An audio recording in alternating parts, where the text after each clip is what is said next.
سال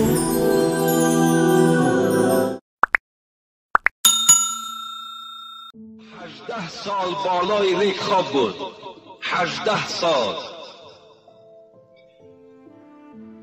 بیمار بودن، از جای خود خیستن نمیتونستن.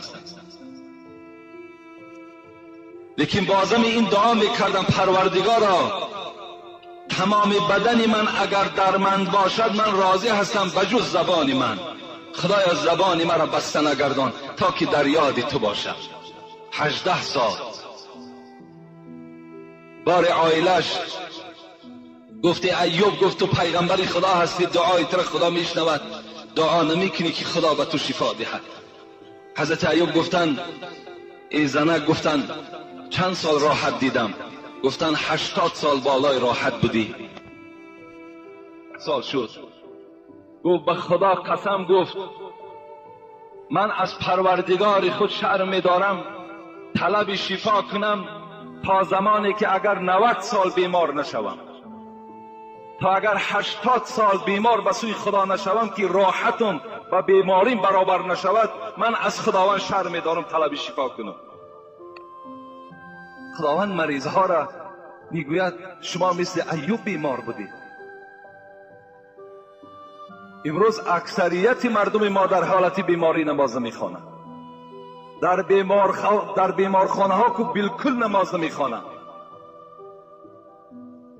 صاحب مسلک خدا رحمتش کند میگوید گر عقلی ولد شود بیرون، اگر زنی که نیمی فرزند برآمده است و نیمی فرزند نبرآمده است میگوید بین اگر فرزند از وجود زن جدا شود اینجا حکم نفاس میدهند، یعنی تا 40 روز اگر این زن خون میدیدگی باشد تا 40 روز نماز از گردن این زن ساقط می شود. لیکن حضرت مولوی صوفی علیار میگوید که اگر نیمی فرزند برآمده است و نیمش نبرآمده است اینجا چی صورت است؟ نماز ببینین، مهم بودن نماز ببینین. گر عقلی ولد شود بیرون نکنه ترکی نمازش چون، نگذارد اگر نمازش این عاصیه می شود علی التعیین. اگر نیمی فرزند برآمده است نیمی دیگر در وجود زن قرار دارد، اگر وقتی نماز شد میگوید باید که نماز خواند. اگر این زن در همین حالت نماز نخواند عاصیه می شود علی التعیین. با تعیین روایت همین است که وای در نزد خدا عاصی و رسیا است. ورطه خود حفیره سازد آن ز یک حفیره خود اندازد، تا نرسد زیان به فرزندش این حفیره از آن سبب کنندش. گفتن صورت مسئله این گونه هست که این زنی که نیمی فرزند برآمده است نیمی فرزند نبرآمده است باید در زمین نشیند، در زیر خود میگوید یک چقوری کند تا که در حالت نماز که مبادا که همین فرزند تولد شد یعنی به یگان آسیب و ضرری نرسد در پیش همین زن زند، ولی که نماز کنده نکند، نماز دوام دهد.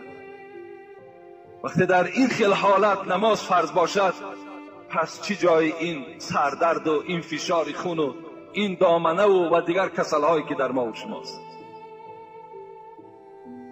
در بیمارخانه هم وظیفه همه ما و شما چی است؟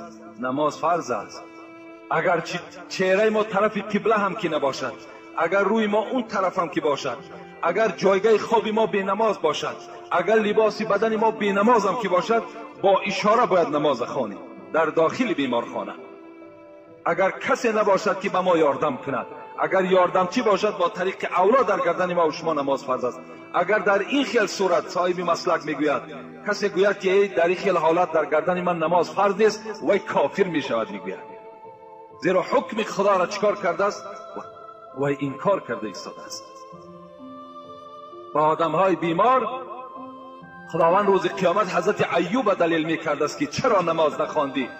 ایوب که بیمار بود نماز میخواند. و علی الفقراء به عیسی علیه السلام. لیکن آدمای فقیر، آدمایی که فقیر بودند، آدمایی که کم بغل بودند در دنیا، اینها وقتی که خیزانده میشوند و از اینها پرسیده میشود اینها میگویند که ما پروردگارا گرسنه بودیم، فقیر بودیم، نادار بودیم، از سحر تا بیگاه در دکان نشستیم که یک سوم برای زندگی پیدا کنیم.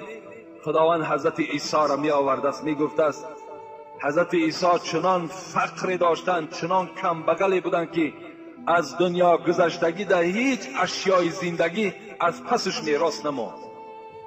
حتی یک کاسه از خاندان حضرت عیسی میراث نماند، هیچ چیز در زندگی نداشت. خداوند میگوید عیسی اینقدر فقیر بود، اینقدر نادار بود، لیکن نمازش میخواند. فقیرها را در اونجا با حضرت عیسی متهم میسازند. اعوذ بالله من الشیطان الرجیم. كل نفس بما كسبت رهينة إلا أصحاب اليمين في جنات يتساءلون عن المجرمين ما سلككم في سقر قالوا لم نكن من المصلين ولم نكن نطعم المسكين وكنا نخوض مع الخائضين وكنا نكذب بيوم الدين حتى أتانا اليقين. خداوند چی میگوید؟ میگوید روز قیامت به همه ما و شما خطاب دارد. شما در عمل خودتان در گرو هستید. شما در گرو هستید. یعنی ما و شما میگیم در مثلی که با کلمه های روسی میگوین زلاژدیک میگوین. یعنی شما در گرو هستید. یعنی زلاژدیک تحلیلش چی میشد؟ گرو میشود. شما با عمل های خودتان در روز قیامت در گرو هستید.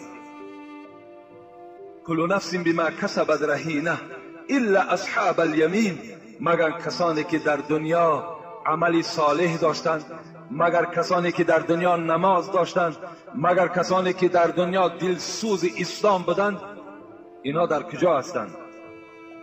اینا در جنت هستند. و اینها چیکار میکردند؟ آدمای با نماز از جنت ایستاده عذاب دوزخی ها را می دیدند و می گفتند ما سلککم فی سقر.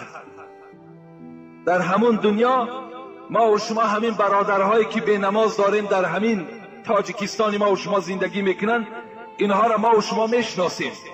همون رفیقهای داریم که به نمازن، وقتی در دوزخ میبینیمشون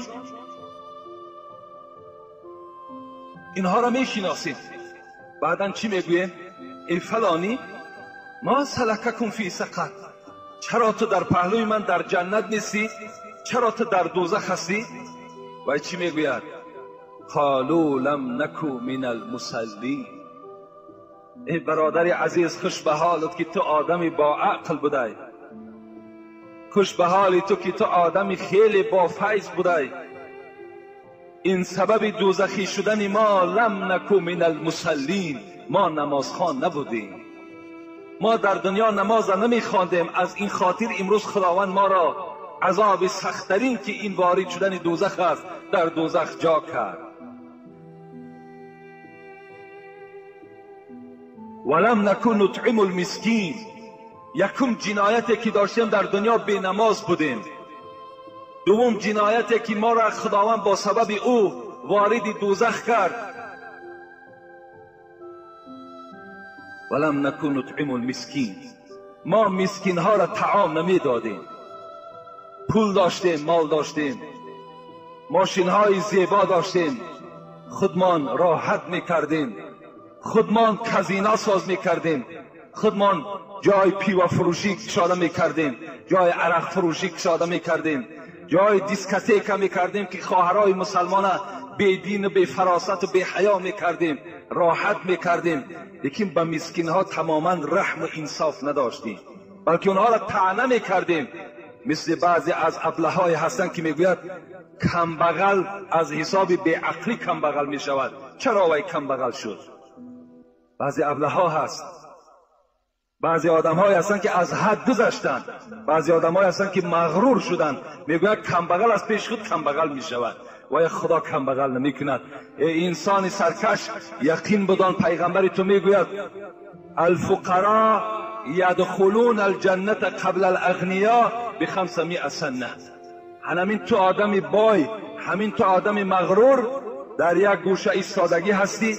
همین فقیرهایی که در دنیا شما با اونها رحم نداشتین 500 سال پیش از شما راحت جنت میبینن، وارد جنت میشوند. این سخن پیغمبر ما و شماست. باید که ما غمخوار مسلمان باشیم. ما باید که این پولی که خدا به ما داده است از این در بیزنسی بهترین نیست، این تجارتی بهترین است وقتی که تو در یک برادرت صدقه میکنی. حضرت عبدالرحمن ابن عوف یکی از صحابه های کرام بود و بسیار با دولت بود، بسیار با دولت بود. صحابه ها گفتن ای عبدالرحمن، حدیث پیغمبر را شنیدی که پیغمبر خدا گفتن لا تزول قدم عبد حتى يسأل عن 40. روز قیامت تو قدمت از قبر کندن نمیتانی تا 4 سوال را جواب نگوی. یکم چی بود؟ ان عمره فيما افنا، این عمر در کجا صرف کردی؟ از این سوال میشوی. ان علمه فيما فعل، علمی که خدا بر تو داد در کدام راه صرف کردی؟ و عن ماله من این اکتسبه و فيما انفقه، از مال پرسیده میشه از کجا آوردی مال و در کجا صرف کردی مال.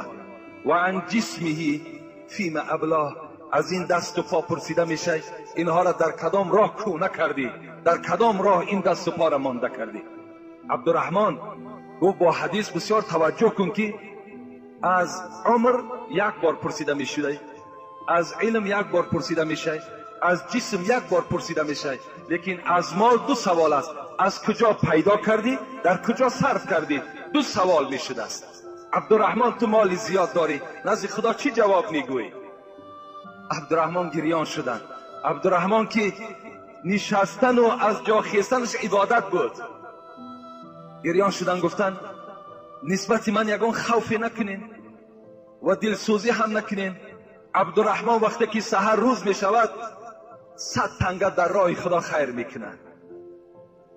باز بیگاه که می شود خدای عبدالرحمن به عبدالرحمن 1000 تنگه می دهد. چی جای گناهش است؟ من چنان تجارت با خدا دارم، 100 در راه خدا میتم، بیگاه 1000 از جانب خدا میگیرم. چی جای عیب، چی جای گناهش است؟ خوش به حال همون برادرانی که دولت دارن و با خدا تجارت میکنن، در یک 100 میگیرن. خوش به حالتان. حضرت گفتن به دنیا توانی عقبا خری، بخر جان عزیز بدن حسرت خوری. میتونی همون قیامت و راحت بهشت در همین دنیا آدم پولدار بخری. بخر میگوید حضرت سعدی، ورنه حسرت خوری. چنان حسرت میخوری، چنان پشیمان میشه که دیگر پشیمانی سودی ندارد. حکایه ها دم یارد که یک جوان دستش خشک بود، خشک شدگی بود، دستش خاک شدگی بود. از او پرسان کردند چرا دستی تو خشک است؟ گفت این یک قصه دارد، بسیار قصه علم آوری هست. گفتم برای ما حکایت کن. گفت وقتی پدر و مادر من از دنیا گذشت، شب مادر من خواب دیدم که در دست مادرم یک دنبه گوسفند بود و آب می گفت، کسی به او آب نمی داد. وقتی تشنگی بر بالای و غلبه می کرد، در حال همون دنبه گوسفند را یک زبان شمی برآورد و می لیشت. نگاه کردم، دلم به مادرم بسیار سوخت. و پدرم نظر کردم، پدرم از آب سرشار است، هیچ گرسنگی و تشنگی بالای پدرم نیست. گفتم پدر عزیز، مادرم در یک حالتی خیلی ناخوبی هست، چی خوب می شود در یک ظرف برای من آب دهی تا که به مادرم تسلیم کنم. پدرش میگوید یک ظرف داد پر از آب در دست من دادن، این در عالم خواب است. خوابم حقیقتی دارد. میگوید در دستم ظرف آب گرفتم، نزد مادرم آمدم، به مادرم دادم، مادرم نوشید. برابر نوشیدن صدای آمد که کیست آن شخصی که با این زنی بخیل آب داده است؟ این زنی بود در دنیا که مالدار بود، ثروتدار بود، به کسی چیزی نمیداد و جز همین دنبه گوسفند در یک مسکین صدقه کرده بود که امروز در دست او ما دادیم. کیست آن شخصی که با این مادر بخیل آب داد؟ میگوید من صدا دادم که من هستم فرزند او هستم. صدای آمد که پروردگار را دستی تر خشک بگرداند. بیدار شدم دستی من خشک است، تا حال دستی من خشک است. یعنی دستی من تا روز قیامت فکر میکنم که صحت نمی شود، زیرا دعای ملائکه در حق من بود. برای کی؟ برای آدمی که بخیل باشد. دوست می‌دارم که امروز برادرایی که ثروت دارن، مال دارن، مسکین ها را یاردم کنین، مسجد ها را یاردم کنین، عالم ها را یاردم کنین، طالب علم ها را یاردم کنین. انشاءالله این فخر هم دنیا و هم قیامت شماست. با پول داشتن و با مال داشتن ننازین که خداوند با مال و پول شما را نظر نمیکنه، مگر عمل و دل شما را نظر میکنه. عزیزان ما و شما با دنیا محبت نداشتند، با دنیا اینقدر حریص نبودند. عبدالعزیز عمر ابن عبدالعزیز که ایرا عمر ثانی میگویند، نبیره های حضرت عمر است که یک زمان خلافت کردگی هست، یا حکایه میارند. میگوید همین عمر ابن عبدالعزیز پادشاه بودند، در خلافت نشسته بودند. مادامی که به دنیا هوس نداشتند، دنیا جمع نمی کردند، بار میگوید به خانش آمد. هرگاه حضرت عمر ابن عبدالعزیز نماز خفتن در مسجد جماعت میکرد و بعد به خانش می آمد. یک بار میگوید آمد همون حجره که زنی او همراه دخترهای او نشسته بود، همون حجره در آمد. بناگاه تمام دخترهای او دستهای خودشان در بالای دهان خود محکم کردند و از همون خانه‌ای که پدرشان در آمد بیرون شدند. حضرت عمر ابن عبدالعزیز حیرت ماندند. گفتند ای زنه، گفت ای مادر فرزندها، چی شد که امروز دخترهای من دهان خود پوشیده کردند و از نزد من پریشان شدند؟ گفت حضرت عمر، امروز در خانه تو بجز پیاز چیزی نبود. ما همون پیاز آب در جوشانیدیم و با این دخترهای تو دادیم، دخترهای تو تناول کردند. پیاز که بوی بد دارد، اون نخواستند که از بوی بدی دخترها مشام پدرشان ناراحت شود. از این خاطر اونها از این خانه را ترک کردند که پدر مانده شدگی است، در خلافت نشستگی هست، آمده بعد این قدر ماندگی با از بوی بدی دهان ما به او برسد، گفته از این خاطر گفت خانه را ترک کردند. عبدالعزیز میگوید گریان شدند و خسته به نزد دخترها رفت. گفت دخترای عزیز، گفت من نمیخواهم که امروز گفت شما را لباس زیبا پوشانم، من نمیخواهم که از هر راه برای شما گفت آذوقه تامین کنم، شکمهای شما را سیر کنم و فردای قیامت صدا شود که عمر ابن عبدالعزیز را به دوزخ برید. اینا گفت من نمیخواهم. دخترهاش میگه داد و فریاد زدن، گریه کردن. گفتم پدر، هر حالتی که باشد ما چی هستیم؟ ما طاقت کننده هستیم، ما صبور هستیم به سوی پروردگار.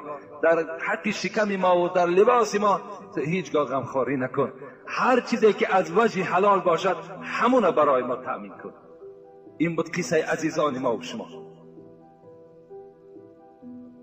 از این خاطر مثل الذين ينفقون اموالهم في سبيل الله كمثل حبة انبتت 7 سنابل في كل سنبلة 100 حبة والله يضاعف لمن يشاء والله واسع عليم. این صدای پروردگار ماست. آن کسانی که در راه خدا خیر احسان میکنند به منزله یک دانه هست که در زمین پرتافته می شود و این دانه 7 خوشه تولد میکند، هر خوشه 100 دانه دارد. پروردگار شما با از این دم شما را میگه زیادتر میدهد، یعنی در یک دانه شما خداوند 700 به شما عوض میدهد. بگذار با خدا شما تجارت کنید، انشاءالله مال شما شکسته نمی شود، آبروی شما در نزد خداوند بلند می شود. دوم صورتی که ما را دوزخی گردانید، ولم نکن نطعم المسکین، ما کسانی بودیم که در دنیا به مسکین ها غمخوار نبودیم. سوم چی؟ سوم ما پیغمبری خدا را مذاق میکردیم، پیغمبری خدا را مسخره میکردیم، میگفتیم این ساحر است، این جادوگر است، این دیوانه است. این سوم حالت که ما را وارد دوزخ کرد. و چهارم چی بود؟ چهارم ما روز قیامت این کار میکردیم که قیامت هم آمدنی نیست. حتی اتانا الیقین، تا زمانی که این مرگ بالای ما هجوم کرد الحال فهمیدیم که دیگر ما از این دوزخ نجات نداریم. این یک حالتی که انسان دوزخی می شده است، این سببش چی بوده است؟ سببش بینمازی بوده است. کسی اگر در دنیا بینماز است البته به البته مکافاتی و دوزخ است. دوره های موسی را برای شما یادآوری میکنم، شاید این قصه باشد که آخران از این جمعه ما و شما می شود.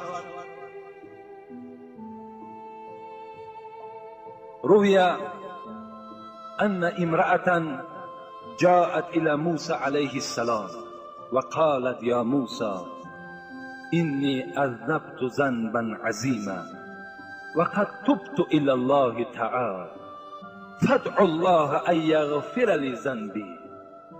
شمس الدین ذهبی در کتاب کبایرش میآورد، میگوید زمانهای حضرت موسی بود، یک زن نزد حضرت موسی آمد. موسی بسیار با هیبت پیغمبر بود.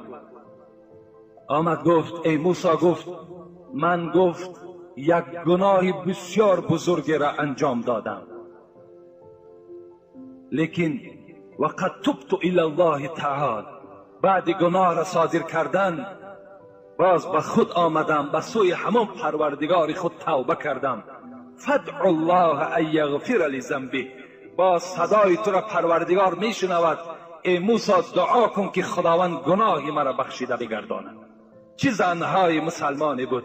امروز زنهای مسلمانی ما و شما گناه میکنن میخندن، گناه میکنن پروا ندارن، لیکن اون زنها خوشبخت زن بودن که گناه کردن باز پشیمان شدن. امروز خواهرای ما و شما خود برای گناه کردن دلیر هستند. ما اونها را از گناه باز میداریم، اونها خود میگویند که نه ما گناه میکنیم، حالا که وجود نازک اونها طاقت عذاب خدا را ندارد. حضرت موسی حیرت دماندن، گفتن من ذنبک، چی گناه کردی؟ قالت اینی زنیت و ولدت من الزنا ثم قتلته. گفتن موسی، گفتن اولا شرم دارم، لیکن چی کار کنم؟ زنا کردم، بعد زنا حامله دار شدم.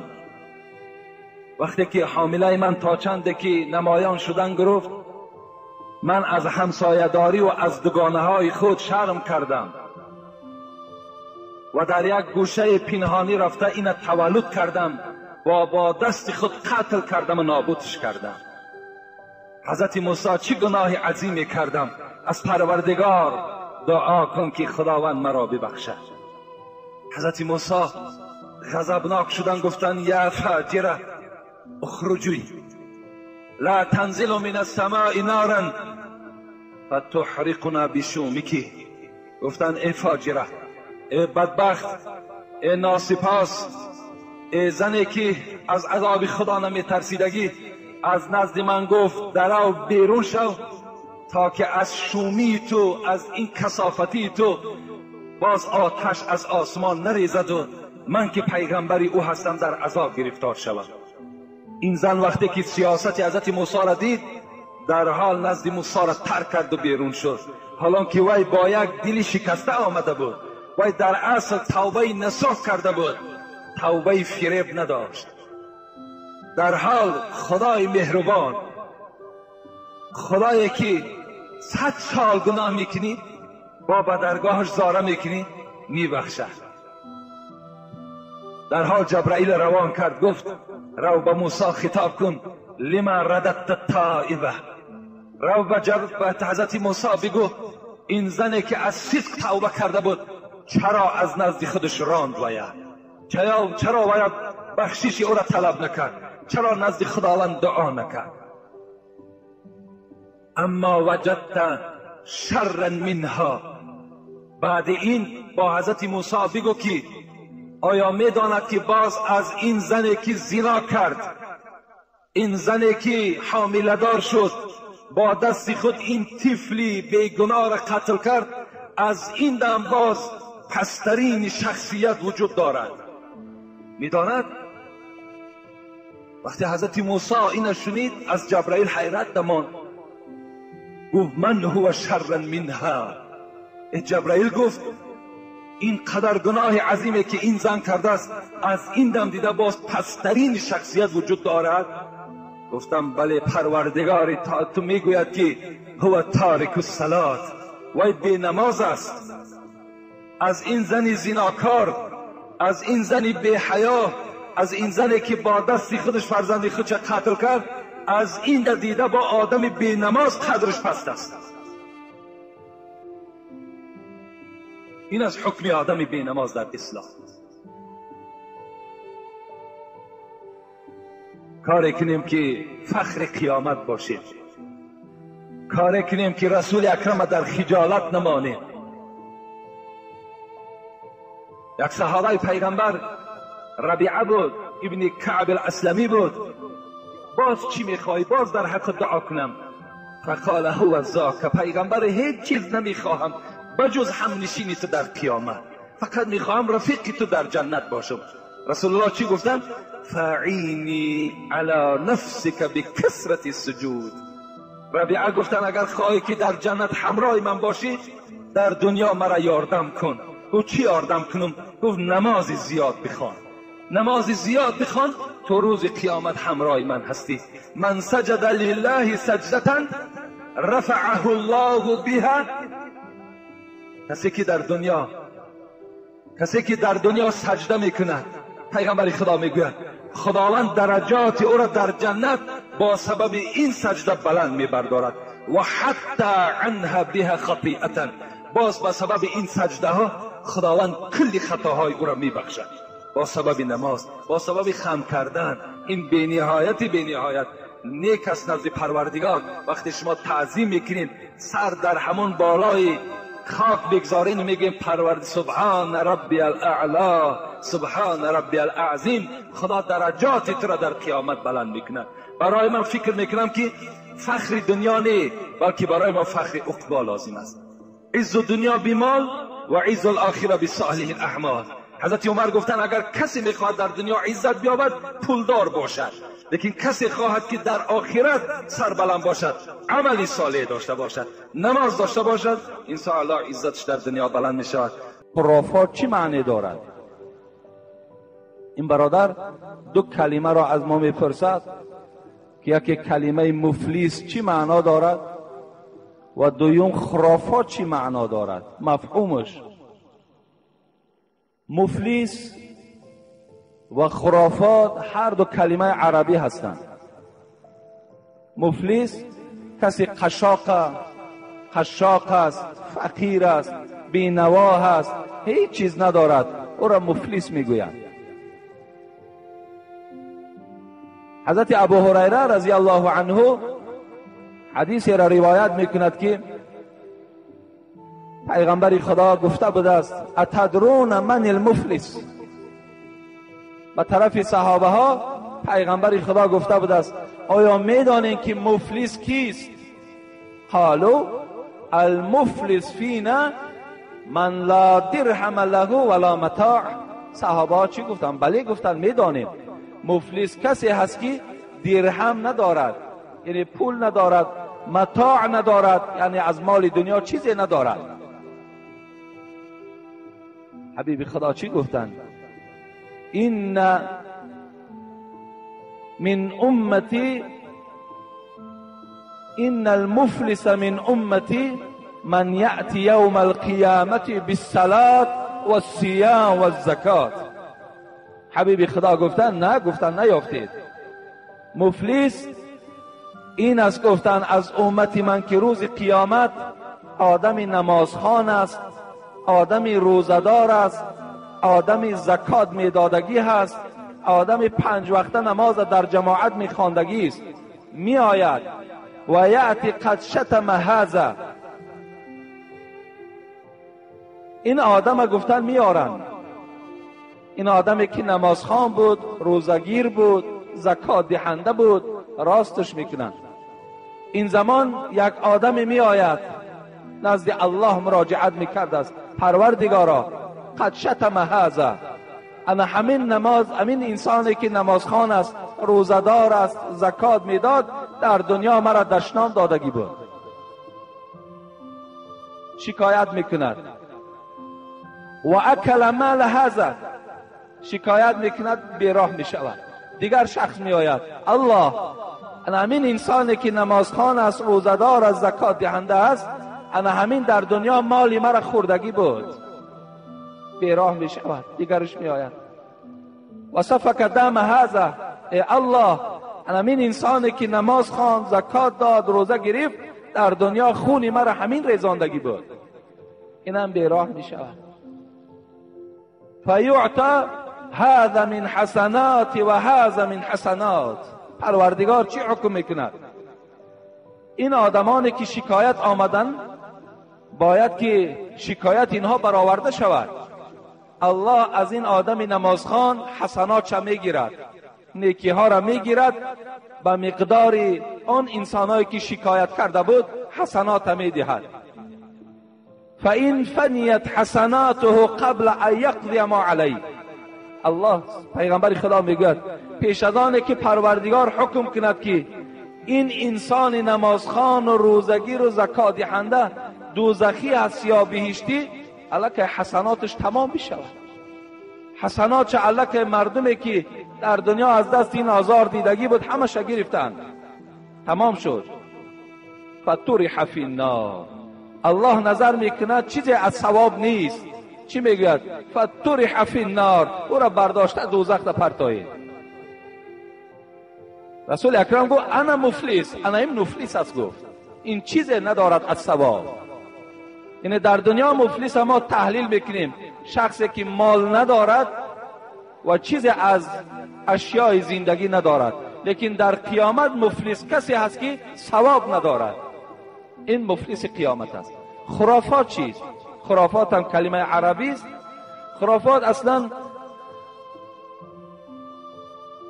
یعنی گویم سخنهای بیهوده، یا اینکه گویم سخنهای بی اساس، مفهومی بی اساسی را دارد. مثل چی؟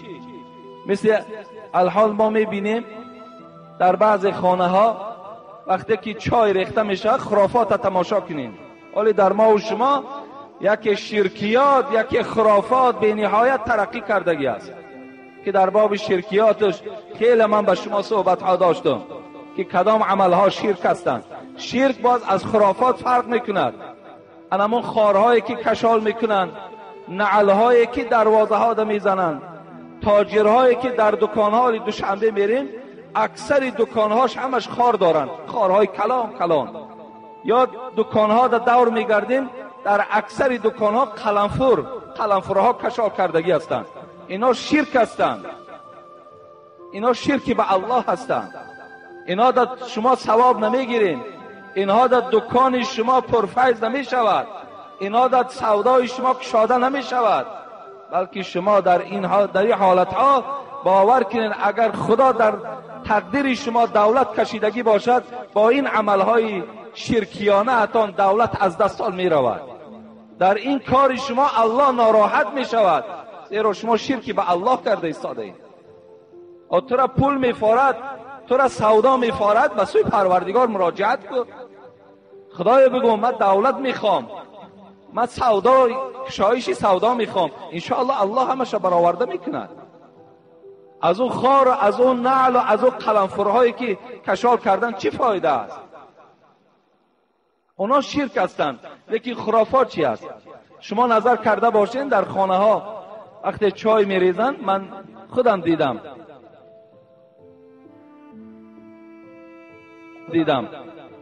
چای میریزن، بالای چای ده خف میبراید، همون خف ها را حتی به انگشتاشون میگیرن، بالای سرشون ده میمالن، میگوید انا همین همش دولت است. این خرافات است، این عادی است، کاری عادی است، لیکن عقیده شما ده زلال دارد، عقیده شما ده زلال دارد. شما دیگر حلاوت ایمان چشیده نمیتونید. یا در داخل چای یک شمع است، دیدین حرکت دارد، در حال زنها و فرزندای ما و شما که مادرهاشون تعلیم میکند، الکی میگن همین مهمان است، اگر خواهد و از زیر کرپچه میگذارد یعنی میآید، اگر نخواهد همون شمه را به دستش میده میده میکند گویا مهمان نمی آمده باشد. اینم خرافات است. اینا باور کنین خنده نیستند، اینا را باید ما تعلیم دهیم. وقتی زن ما، خواهر ما، دختر ما همین عمل که انجام داد گوییم که تو صد نامعقول کردی، تو با این عملت الک فرزند ما را زهرآلود کردی، فرزند ما را الک این بیماری نادرستی خطا گذرانیدی. یا نکاح را تماشا کنیم، ما و شما نکاح میریم، بسیاری ملاها در نکاح ها اشتراک میکنیم، وقتی نکاح کردند میگن دستاتون همه در بالای رانهاتون گذارید، یعنی دستاتون با یکدیگر بسته نباشد که نکاح این چی میشود بخت این سیاه میشه. اینم دروغ است، اینم خرافات است، اینم نادرست است. یا اینکه در حالت نکاح در پشت همون شه سوزن میزنند، اینم خرافات است. یا با طفلی ها، چی جوان دخترها و چی بچه ها با طفلی هاشون رفته در بالای کرپچه می نشینند، اینم خرافات است، اینم گناهگار می شوید. یا ما و شما ماه سفر میگیم، تیزی ماه سفر است، اینم خرافات است. در اسلام ماه سفر نیست. حدیثی صراحتا حدیث آمدگی است. در روزهای توی مردم تیزی نمیتن، یعنی وقتی شوربا میارن خوراک میارن میگه یکم قلنفر بیار، میگه ممکن نیست. اینم از خرافات است. یعنی یک سخنهای خرافات معناش چی بود است؟ سخنهای بی اساس، اساس ندارن، اساسهای علمی ندارن. امروز در بین اکثریت مردم ما همین خرافات ها چی هستند؟ خرافات ها خیلی خیلی عالی رفته ایستادن. اینا را باید ما و شما باریزه بریم. من انشاءالله باوری دارم این جوانایی که شنیدن اونا عملیش میگردانند. شنیدن دیگر است، عمل کردنش دیگر است. شما را عملی بگردانید.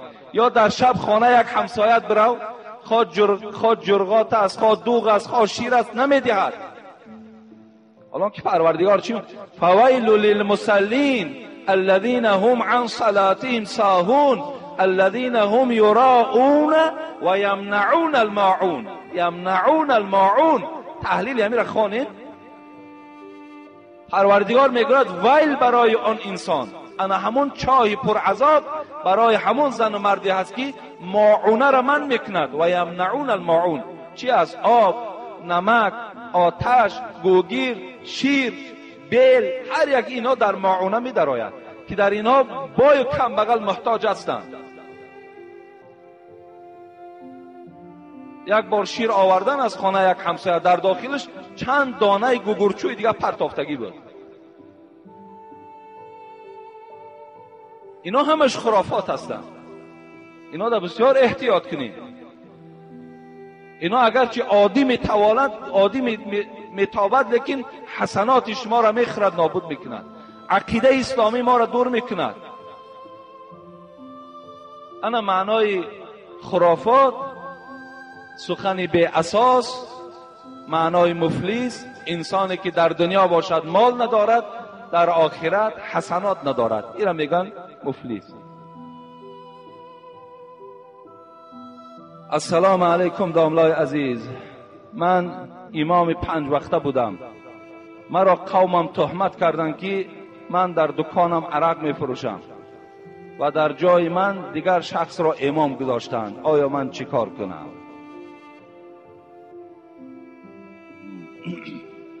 اگر امامی که عرق فروش باشد، اگر امامی که در امرهای پروردگارش بے پروا باشد، این گونه امام ارزنده محراب نیست. لیکن اگر مبادایی که این برادر میگوید مرا تهمت کردند، من چیکار کنم؟ بهترین صورتش همین است که مثل همون آدمای قطاری آمده نماز نخوان. وقتی در یک قومی که تو را تهمت میکنند، تو را سرزنش میکنند، تو را بی قدر میکنن، الله که دیگر وقتی تو امام میشوی و نماز میخوانی، در بین مردم الله که شک و شبهه پیدا میشود. از این خاطر بهترین صورتش همین است که کسی را که همان قوم که خود اختیار کردن بگذار وای نماز مردم خواندن گیرد، تو همچون یک آدم عادی، همچون یک نمازگزار از پس او نماز خواندن بگیر. این بهترین صورتش همین است. خواهی نخواهی. البته در دوستان خدا را حال یک برادر دیگر هم اون سوال در خانه باقی مانده است که خیلی آزارها دادن همون قوم، بس به واسطه چی؟ به واسطه که یک چند مسئله های فقهی را گفته بوده است که خیلی حقیقت دارد و همه اینا را پر را در من نویساندگی هست، لیکن به سبب که یک چند نفر دیگر در همون بین قوم بودن دیگر تهمت ها را در پای این بیچاره پیچانیدن و او را از مسجد پیش کردند. یعنی این گونه آزارها البته وجود دارد. باید انسان مسلمان هیچ وقت روح افتاده نشود. یعنی وقتی که ما و شما اگر حق میگوییم، حق رفتار میکنیم و بعد این ملامت و عذابهای را که میکشیم، در این باید ما و شما روح افتاده نشویم، دل شکسته نشویم، زیرا که خواهی نخواهی این ملامت و این عذاب بر سر هر یک دوست های خدا وجود داشت. حضرت مولوی جنین میگوید محبان خورده صد سنگی ملامت، محبان خورده صد سنگی ملامت، تو کی میمانی ای سالک سلامت؟ تو سالک، تو ای انسان کی سلامت میمانی وقتی دوست های خدا چی سنگ ها خوردن، چی تهمت ها دیدن، چی عذاب ها را کشیدن. دوره های حضرت قصه یادم آمد بسیار عذاب کشیدگی بود از یک دوست خدا، لیکن چی صبرهای کرده بودن. میدانستند که این الله مع صابرین است، خدا همراه صابرین است. دوره های خلافت حضرت امیر المؤمنین عمر رضی الله عنه بود. خیلی با دقت گوش کنید و فهمید که دوستان خدا چه عذابها کشیدند، لیکن در عذابها پرطاقت بودند. دوره های حضرت امیر المؤمنین عمر رضی الله عنه بود که از طرف امپراتوری روم، که اون زمانها دو تا امپریه خیلی با قوت بود، یکی امپریه فارس ها و یکی امپریه روم. امپریه روم با سرداری هرقل بود، یعنی گرقل ما و شما میگوییم. همون هرقل امپراتور بود، سردار بود، پادشاه بود. هر روز تهدید میکرد که هجوم بالای مسلمان ها میکنم. به نهایت حضرت عمر لشکری زیاد کشید و برای نابود کردن این طاغوت، این مشرک، عسکر خود روان کرد.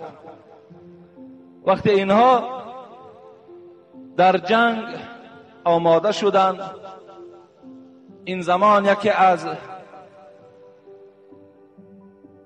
صحابه های جلیل القدر عبدالله ابن جزافه اسیر هرقل شد، اسیر افتاد. وقتی عبدالله را پیش گرقل بردن، گرقل نظر کرد و گفت عبدالله از دین محمدی پس گرد. اگر گفت تو دین نصرانی را قبول کنی و از دین محمدی پس گردی، نصف دولتم را برای تو تسلیم میکنم. عبدالله که در وجود او لذت ایمان جوش میزد، چقدر الله و پیغمبر که دوست میداشت. اگر ما و شما پدرای عزیز الله و رسول او را از همه آن چیزی که داریم دوست نداریم، حلاوت ایمان چشیدن نمیتوانیم. ثلاث من کن فیه وجد بهن حلاوت الایمان. پیغمبر خدا گفتند اگر در شما ای مردم مسلمان تا سه چیز اگر نباشد، شما حلاوت ایمان، لذت ایمان نمیچشید، حس نمیکنید. ای یکون الله و رسوله احب الیه مما سواهما. یکمش همین است که از پدرت، از مادرت، از فرزندها، چه دخترها و چه بچه‌ها، از رفیقها و پول و مالت اگر پروردگار و پیغمبر او را پیشتر دوست نداری، زیادتر دوست نداری، تو حلاوت ایمان چشیدن نمیتوانی. عبدالله تمام وجودش محبت الله و پیغمبر جوش میزد. وقتی هرقل این پیشنهاد کرد، و چی میدانست که حلاوت ایمان چیست؟ هرقل چی میدانست دین محمدی چی دین است؟ چی میدانست اسلام چی است؟ گفتی حضرت جلال الدین رومی اندرون چوب گوید کرم چوب در کجا باشد چنین حلوای خوب. این کرم چوب که همون شیره درخت میخورد، از قند و عسلی بیرون که درک نداشت، فکر میکرد بجز همون شربت درخت دیگر هیچ چیز لذیذتر نیست. این هرقل هم مشرک که بود، کافر که بود، چی میدانست که دین محمدی چی لذت دارد، اسلام چی لذت دارد، از این درک نداشت. گفت دین نصرانی را قبول کن، نصف همین دولت روم برای تو تسلیم میکنم. عبدالله گفتن، ای هرقل گفتن، به عظمت پروردگارم قسم گفتن، اگر کل دولت روم با تمام اشیایی که دارد، با این پادشاهی که تو داری، اگر بر من دهی، من دین محمدی را عوض نمی کنم، هیچگاه از دین اسلام رخ نمی گردانم. جان و مادرم فدای محمد دین او باد. وقتی این صحبت هرقل از زبان عبدالله که شنید، گفت برای تو چنان عذاب میکنم که خیلی درمند میشوی. گفت هرچی عذاب میکنی، انا همین جسدی که در قبر آینده میپوسد، فقط همین جسدی مرا عذاب داده میتانی، بر روح من تو کاردار شدن نمیتانی. هرقل دید بسیار جسور است، در حال امر کرد و گفت از پا و دستهاش میخ کنید و در بین مردم در بالای چوب بردارید تا که مردم با نیزه و با سنگ او را عذاب کنند. وقتی میگوید هرقل در بالای چوب خوابانیدن، در دستها و پایهای او وقتی میخ میچکیدن، میخه که وقتی میزدن، حضرت عبدالله چی میگفت؟ لا اله الا الله. یگانه کلمه که از زبان حضرت عبدالله میبرامد انا همین کلمه بود، لا اله الا الله. دیگر هیچی صدا نمیداد. امروز ما را یک تهمت میکنن، یک حسد میبرند، یک بخیلی میکنن، یک دشنام میدهند، با این ما و شما آزرده میشیم، با این ما و شما رو افتاده میشیم. حضرت میخچوب کردند، وقتی میگه بلندش کردند در بین تمام مردم روم، نوبت به نوبت آمدگی آدم نیزه قطی میزد، سنگ قطی میزد. این تا یک روز میگد عذابش همین بود. وقتی هرقل میگد نزدیک آمد که میشنود کنی عبدالله از دین محمدی میگردد یا نه، نظر کرد. هرقل وقتی دید آواز باز بلند کرد، لا اله الا الله، لا اله الا الله محمد رسول الله. فقط این سخن بود. هرقل در حال امر کرد پایانش کنین، گفت پایان بیارینش. وقتی پایان آوردن امر کرد یک دیگ کلان بیارین، عذاب بینین. یک دیگ کلان را بیارین، در همین دیگ آب ریزین. چنان میگوید صاحب تاریخ میگوید چنان آب ریختن، چنان آتش ماندن که قریب که همون دیگ از حرارت گرمی خود آب میشد. عبدالله را راست کرد، گفت از دین محمدی پس میگردی یا نمیگردی؟ و ایلا نگردی، گفت انا همین دیگ دا گفت الحال پرتافته میشوی. عبدالله میگوید وقتی این دیگ دید، خود میگوید قدم زنان به پیش دیگ رفت، خود قدم زنان به پیش دیگ رفت. امروز ما از تهمت میگریزیم، امروز نمیخواهیم که اگه بلای به سر ما و شما بیاید. حضرت خود به پیش دیگ رفتند و گریه کردند. وقتی هرقل میگوید دید که حضرت عبدالله گریه دارد، خنده کرد. گفت از مرگ ترسیدی؟ گفت نه. گفت قسم گفت با آن خدایی که جان محمد در دست اوست، گریه من برای این است که پروردگار مرا یک جان داده است. کاش که مرا 100 جان میداد و این گونه عذاب میکشیدم الحال من نزد پروردگار رو میرفتم. این سخن عبدالله بود. وقتی گیراکل این سخن میگه شنید، باز یک بار رو افتاده شد. گفت این مردی هست که بسیار مردی صادق است. از پیش دیگ پس گردان و گفت به یک غرفه تنها برینش. وقتی غرفه تنها بردن، یک زن فساد فاسقه رقاصه را میگه گرفت آورد و گفت در پیش وی میروی، چنان رقص میکنی، تمام بدن خود عریان میکنی، کاری میکنی که وی شیفته خودت میکنی. میگه وقتی این رقاصه پیش ای در آمد، با تمام همون لباس هایی که امروز بعضی از مردم ما و شما میپوشند، از این در بدترش میگه پوشید و در پیش عبدالله میگه خودش زینت دادن میگرفت، تاب میخورد، هر گونه فتنه ها را در پیش او میکرد. عبدالله باشد میگه در بالای جای نماز میخواند. فقط کلمش چی بود؟ لا اله الا الله محمد رسول الله. الله الله. از این سخن باز نمیگشت. از بین میگوید یک روز گذشت، گیراکل فریاد زد رقاصه را بیارین. گفت با همراه عبدالله. گفت چی خدمت کردی؟ گفت تو مرا پیش انسان روان کردی یا پیش یک سنگ روان کردی؟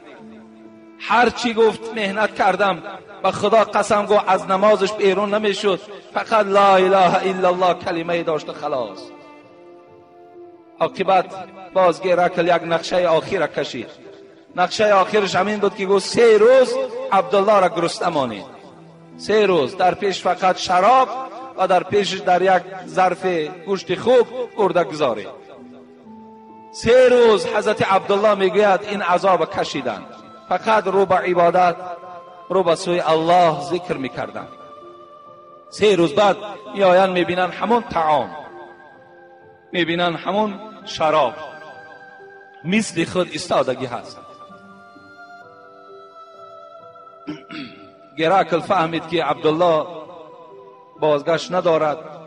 آخران پیشنهاد کرد. ای عبدالله، گفت پیشنهاد میکنم اگر بجا بیاری گفت خلاص میشوی، اگر نیاری گفت این را هلاکت میکنم.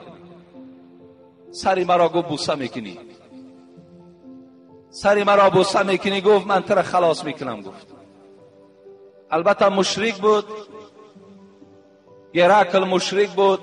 الله در قرآن مشرک ها را نجس گفتگی است. حضرت عبدالله میگوید وقتی قدم به سوی بوسه زدن میکرد قبول کرد. فقط چی گفت؟ گفت ای گیراکل، گفت من سری ترا بوسه میکنم زمانی که اگر تمام اسیران مسلمانی که در دستی تو هست همراه من اگر خلاص کنی. گیراکل قبول کرد. میگوید حضرت عبدالله به سوی پروردگار مناجات کرد که الله گفت قسم به عظمتیت که من از ترس و از برای عذاب سر این مشرک این نجس بوسه نمیکنم. من فقط به خاطر همین مسلمان هایی که امروز اسیر هستند و عذاب دارم به خاطر اینها گفت سر این نجس گفت من بوسه میکنم. و روز قیامت اگر از من پرسی هم ای عبدالله چرا این مشرک سرش بوسه کردی، من میگویم که به خاطر انا همین مسلمان ها کردم. میگوید آمد صاحب کتاب میگوید چنان بوسه کرد که حتی گیراکل حس نکرد که لب عبدالله به بالای سر او رسید یا نرسید. این گونه بوسه را انجام داد و میگوید تمام اسیرها را گیراکل در اختیار عبدالله داد و رهاشون کرد. وقتی عبدالله میگوید به مدینه آمد به نزد حضرت عمر، این واقعه را همشه پره به حضرت عمر حکایه کرد. حضرت عمر از جای خود خیست و گفت به تمام مسلمان ها گفت امروز واجب است که سر عبدالله را بوسه کنند. چگونه ای که عبدالله سر این یک نجس بوسه کرد به خاطر مسلمان ها، همه شما دا گفت واجب است که سر عبدالله را بوسه کنید.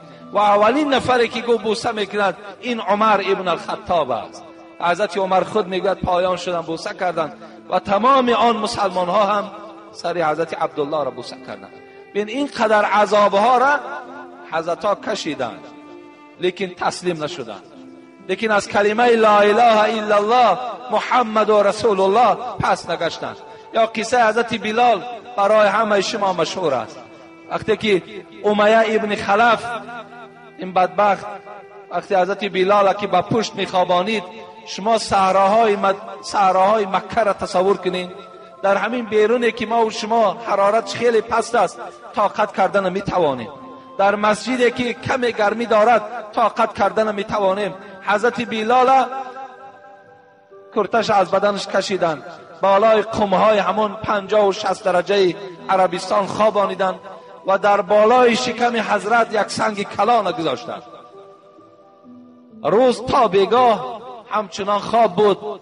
وقتی به نزدش امیه که میرفت، آب که میریخت تشنه آب بود، آب در زمین میریخت. حضرت بلال چی میگفت؟ احد احد، خدا یک و یگانه هست، خدا یک و یگانه هست. امیه هر چی پیشنهاد میکرد قبول نمیکرد. شب میشد تا روز نوکراش فرمان میداد، با زنجیر در پشتش میزدند. حتی میگوید صاحب کتاب میگوید که همون انسانهایی که عذاب میدادند اونها مانده میشدند.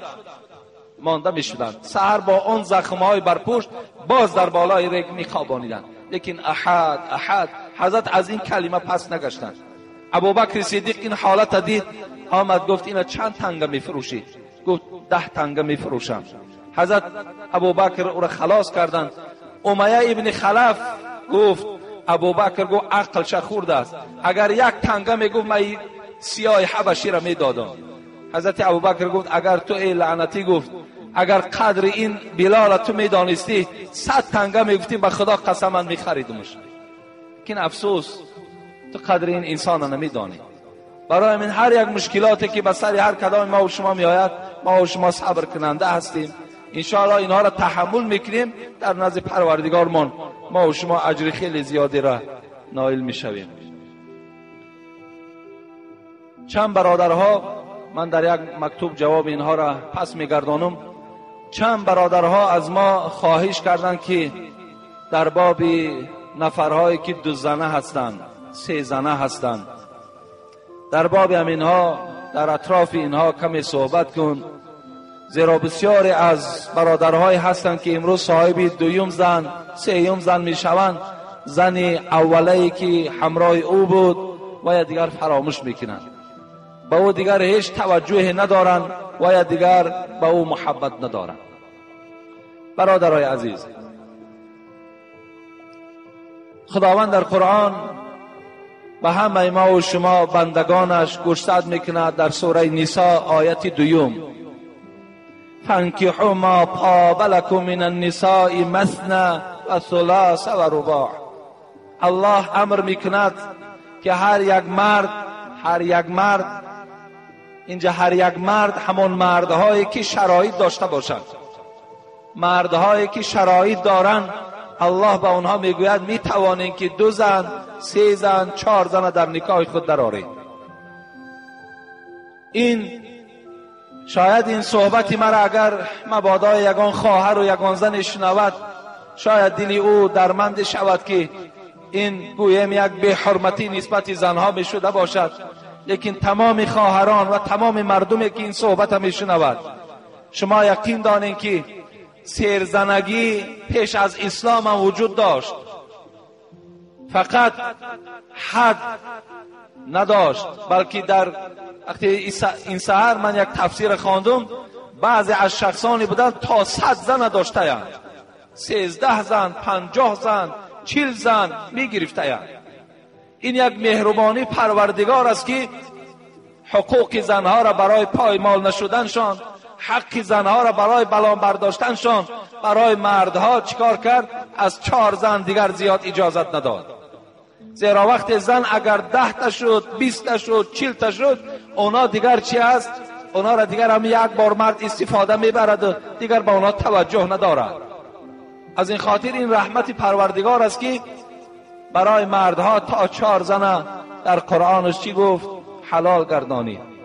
حتی زنها هم قدر و قیمتشان از زمانی که اسلام پیدا شد از همون زمان دیراب کردند. این آیت های قرآن، چی سوره نساء چی سوره نحل، برای ما و شما بیان میکند. خداوند در سوره نساء میگوید ولا تنکحوا ما نکح آباؤکم الا ما قد سلف انه كان فاحشه و مقتا و ساء سبیلا. این آیت دلالت میکند که زنها پیش از اسلام قدری نداشتند. خدا میگوید شما ای بندگان من، ای مردها، آن زنهایی را که پدرهای شما گرفتند شما آنها را دیگر نکاح نکنید. چگونه ای که مردم پیشین مادرهای خود نکاح میکردند. این را الله در قرآن گفته ایستاده است که وقتی مرد زن میگرفت، یعنی وقتی که گویم مادری او را وقتی پدرش سر کی میداد فرزندش را نکاح کردن میگرفت. این یک قانونهای وحشیانه وجود داشت.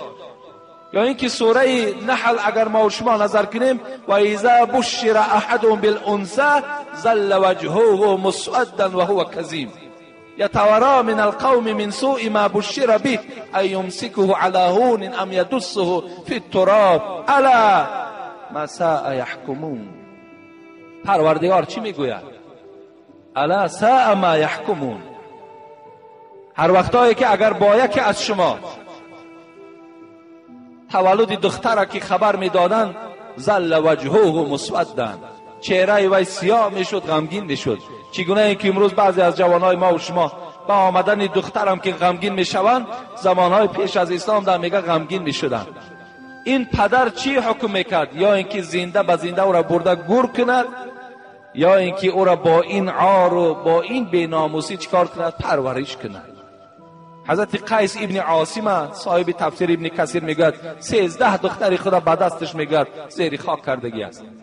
صاحب کتاب باز میگوید حضرت دحیه کلبی 70 دختر خدا در زیر خاک کردگی است. اینا همش موضوعی بودن که قدر زن بعد اسلام پیدا شد. از این خاطر 4 زن در امر کردن پروردگار این به حرمتی نسبت زنها نیست. این حکمت هم دارد. بینن امروز حتی که حساب عماری قطعی، همین حسابایی که در تاجیکستان ما میکنن، میگوین 60% مرد است و 40% زن است. تصور کنید که 20% زنها به شوهر میمانند. اینا چیکار میکنند؟ امروز مردم غرب یعنی مردم اروپا خواستن که همین یعنی بسیار زنگی را پیش گیرند، لیکن این بی حیایی و فاحشگی و زنا را در مردم غرب تماشا کنید. یعنی این همه وقت به ضرر جمعیت حل می شود. بودن 2 زن یا 3 زن برای مرد گناهی نیست، لیکن برادرای عزیز در دوام این آیت الله چی میگوید؟ فَإِنْ خِفْتُمْ أَلَّا تَعْدِلُوا فَوَاحِدَةً. پس اگر شما ای مردها قوت 2 زنگی ندارین، 3 زنگی را ندارین، 4 زنگی ندارین، با یک تش کفایت کنید. شما حقوق زنها را پایمال نکنید. اذا كان عند الرجل امرأتان فلم يعدل بينهما جاء يوم القيامة وشقه ساقط. پیغمبر میگه هر وقتایی که اگر مرد 2 زن داشته باشد لیکن در بین این 2 زن عدالت نکند، اگر اینها را خوب با اینها معامله نکند، اینها را از لباس تأمین نکند، از خوراک تأمین نکند، با اینها سخن خوب نگوید، این حالت در روز قیامت با یک طرف قاق شده از قبرش بیدار می شود.